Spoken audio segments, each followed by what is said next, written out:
Tant de fois on nous stigmatise, tant de sacrifices. Pourquoi sommes-nous les sacrifiés? Notre peau est différente à celle des autres, mais nous sommes leurs frères, leurs fils. Quel excès d'injustice! Nous méritons une bonne médecine et une bonne éducation. Nous sommes handicapés, mais de braves fils de la nation. Mon père me demande de ne pas sortir, car c'est la campagne électorale. Si ces politiciens me voient, ils pointeront leurs pistolets sur ma lobe frontale. Ils ne nous aident pas, mais nous tuent. Ils n'améliorent guère notre champ de vision. Ces stigmatisations est large et difficile dans nos maisons.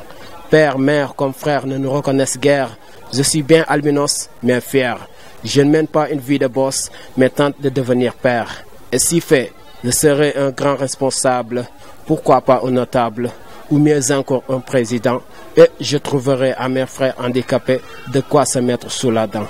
Je me présente, je m'appelle Ahmadou Ali Sall. Je suis actuel président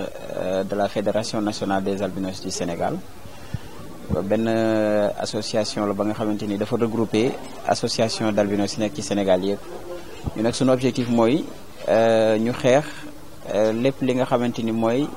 albinos ni leen di sonalé ak ni leen di nekuma ak ni leen di marginaliser ci biir Sénégal ak ci biir Afrique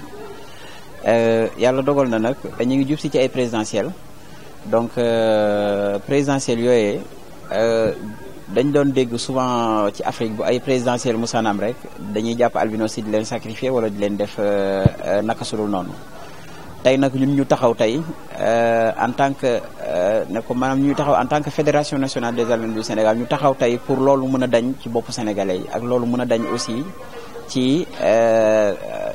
ne ko loolu mëna dañ aussi ci lépp li nga xam ne mooy xel yi daal tay nak aussi ne ko manam dañuy interpeller autorités yi parti politique yi yépp ñëpp ñi nga xamanteni dal ne ko maam ñi ngi ci politique bi dañ leen di interpeller pour won leen ni superstition yoy ñu doon dégg yoy nonu ne ko manam yoyu amul et en plus aussi c'est infondé légui nak ñun tay suñu objectif moy ne ko manam nek ay acteurs de développement parce que tay bo xolé tay domaine bo gis tay ne ko manam muy ci walu santé muy ci walu justice muy ci walu économie tay albinos yi tey am na ñu ci ña nga xamante ni nañ compétence yooyu tey te tey ñun dañoo bëgg nekk ay nit ña nga xamante ni mais pas ñu ñuy sacrifier mais ay nit ña nga xamante ni ne ko maanaam dañuy accompagner ne ko maanaam parti yi bépp parti rek ba nga xamante ni rek ne ko maanaam bëgg nañu accompagner ko parti boobu noonu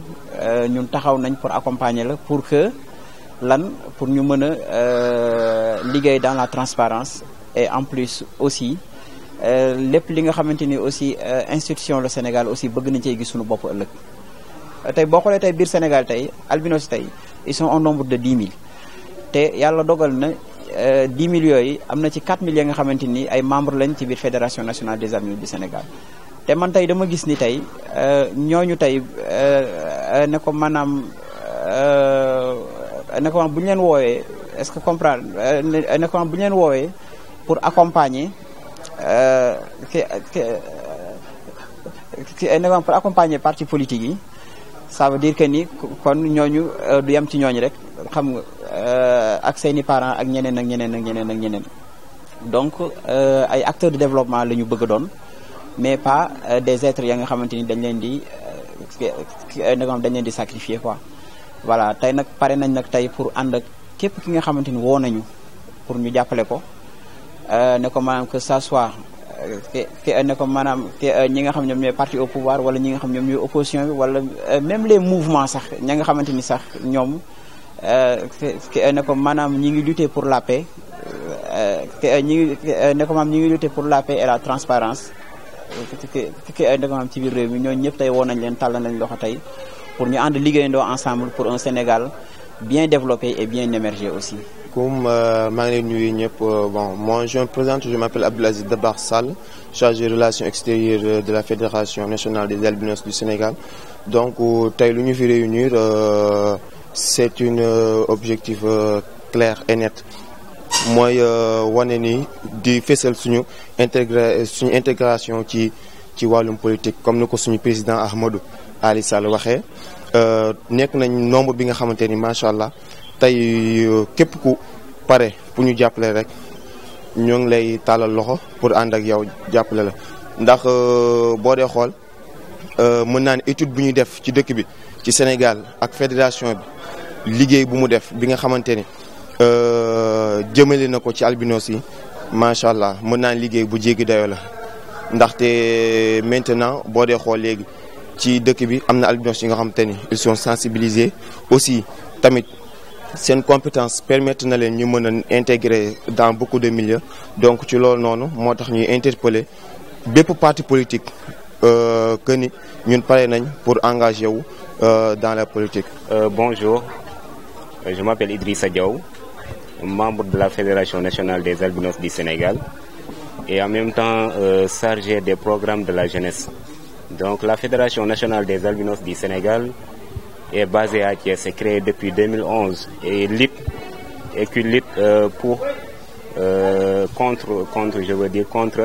la marginalisation et les sacrifices que rencontrent les albinos au niveau national et aussi international, c'est-à-dire dans toute l'Afrique. Donc aujourd'hui nous sommes réunis ici pour faire notre déclaration politique et nous appelons toutes les partis politiques, que ce soit dans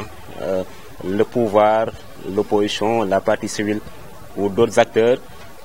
afin de les accompagner pour l'émergence et le développement du Sénégal. Donc notre objectif,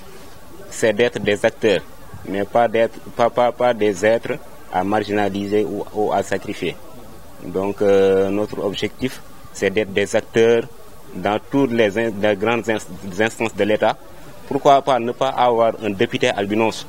un député albinos, un ministre albinos, un conseiller auprès du président de la République qui soit un albinos, parce qu'aujourd'hui nous remarquons que les albinos dans divers domaines,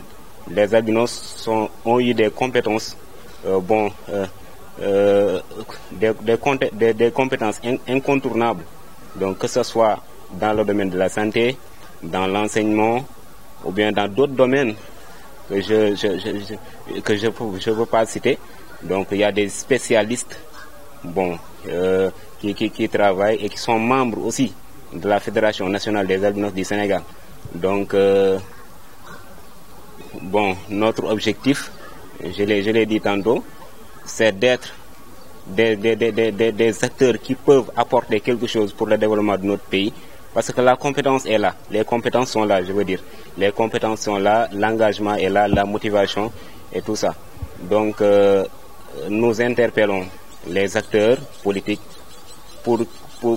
que les élections de 2019 soient des élections, soient celles de la transparence